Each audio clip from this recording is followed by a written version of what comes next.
அது எனக்கு பிடிச்சிருக்கு இந்த புக்கு, நான் லவ் பண்ணுறேன் அந்த புக்குன்னு சொன்னோடனே அந்த பெண் குழந்தைக்காக வாங்கினாரு. அதுவும் ஜேகே ரவுலிங்காக வாங்கலை. அதுக்கப்புறம் நடந்த கதை உங்களுக்கு தெரியும், அது ஹிஸ்ட்ரி. ஜேகே ரவுலிங் இன்னைக்கு உலகத்திலேயே அதிகம் சம்பாதிச்ச எழுத்தாளர், பெண் எழுத்தாளர் மட்டுமல்ல எழுத்தாளர். அப்போ யோசிச்சு பாருங்க, இன்றைக்கும் ஹாரி பாட்டர் 1 2 3 பவர் பிளாஸ்டிங். நான் என்ன உங்கள்கிட்ட ஒன்று கேட்குறேன், வாழ்க்கையில் கஷ்டம் நமக்கு மட்டும்தானா?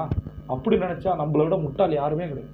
நம்மளோட நிறைய பேர் கஷ்டப்படுறாங்க. இன்றைக்கி ஜெயிச்ச பல பேர் அப்படி தான் இருக்காங்க. அவங்களோட கஷ்டங்கள் நமக்கு தெரியல, 1 2 கஷ்டங்கள் தெரியுது.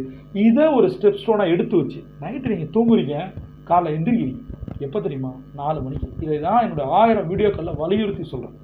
காலைல ஒரு 4 மணிக்கு எந்திரிச்சு ஒரு 21 நாள் எந்திரிச்சு பாருங்களேன்.